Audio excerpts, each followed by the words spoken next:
വെറുതെ ഫ്രിഡ്ജ് തുറന്നിട്ട് അതിലൊരു മാങ്ങ എടുത്തിട്ട് അപ്പൊ നമുക്കൊരു മാങ്ങ ഷേക്ക് അടിച്ചാലോ. അപ്പൊ ഇന്ന് ഹെൽത്തിനായിട്ട് എന്റെ കൂടെ ഹാലുണ്ട് കേട്ടോ. അതാണ് ഞാൻ ആലമോള്. അപ്പം അപ്പൊ നമുക്ക് ഇതൊന്ന് കട്ട് ചെയ്താലോ. കട്ട് ചെയ്യല്ലേ? മാങ്ങ കട്ട് ചെയ്യല്ലേ? അപ്പൊ നമുക്ക് കട്ട് ചെയ്യാം.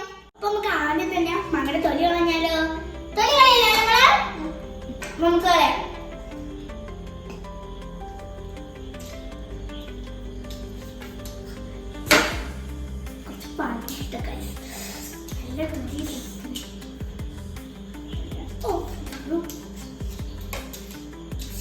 കിട്ടുന്നില്ല. അത് വലിയ മാങ്ങ ആയതുകൊണ്ട് എന്റെ കൈ കൊള്ളുന്നില്ല. അപ്പം ബാക്കിയൊക്കെ എന്റെ ഉമ്മ മുറിച്ച് തന്നെ വൃത്തിയാക്കി തന്നിട്ടുണ്ട്. അപ്പൊ ഇനി നമുക്കിത് കട്ട് ചെയ്യാം. ആരും കൂടെ ധൃതി കൂട്ടുന്നുണ്ട് എന്റെ ഹാലും. അപ്പൊ നമുക്കിത് കട്ട് ചെയ്താലോ.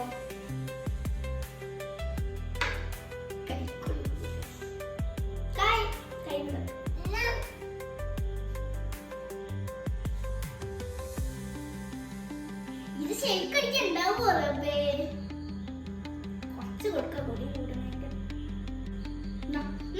ഇത് മതി. ഇത് തന്നാ മതി കേട്ടോ.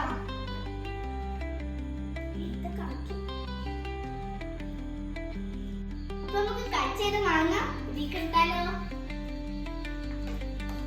ആലമോള് പഞ്ചസാര ഇടുന്നുണ്ട് കേട്ടോ. ആലമോള കാക്കി കാക്കി കൂടെ ഇവിടെ പാടിയാ.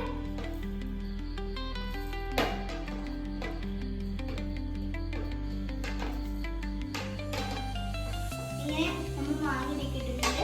ഇനി നമുക്ക് ആവശ്യത്തിന് പഞ്ചസാര ചേർക്കാം.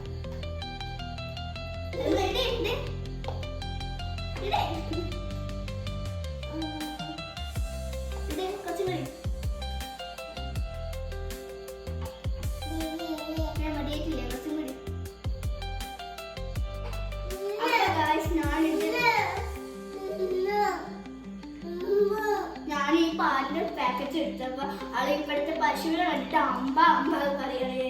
ഇതെന്താണ്? അമ്പ കട്ട് ചെയ്തിട്ട് മിക്സിയിലോട്ട് അയച്ചെടുക്കാം.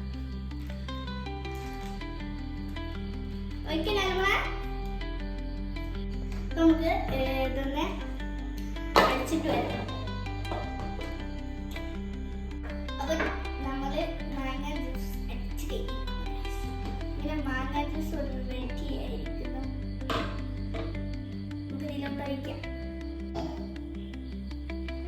അപ്പൊ നമ്മൾ മാങ്ങ ജ്യൂസ് ഇതിലോട്ട് ഒഴിച്ചിരിക്കുന്നു. ഇനി ഞാൻ നേരത്തെ മാറ്റി വെച്ച കുറച്ച് മാങ്ങയുടെ പീസുകൾ ഞാൻ ഇതിലോട്ട് ഇടുകയാണ്. പിന്നെ മേലെ കുറച്ച് ബൂസ്റ്റും കൂടി ഇടാം.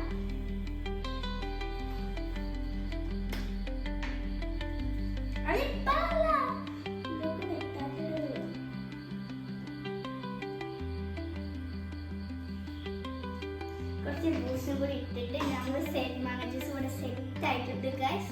അപ്പൊ നമുക്ക് ഒന്ന് കുടിച്ച് വെക്കാം. അപ്പൊ നമുക്ക് ജ്യൂസ് ടേസ്റ്റ് ചെയ്തേക്കാം. ആരും കൊടുക്കാം.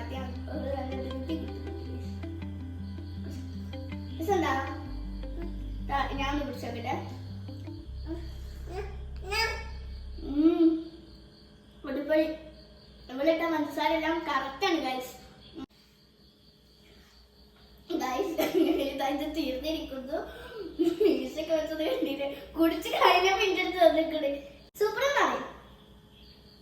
ഫേഷ്യൽ ചെയ്തു ഗൈസ്. ഫേഷ്യൽ മാങ്ങ ഫേഷ്യൽ നിങ്ങൾ അറിയാൻ ചെയ്തിട്ടുണ്ടെങ്കിൽ അപ്പം ബൈ ബൈ.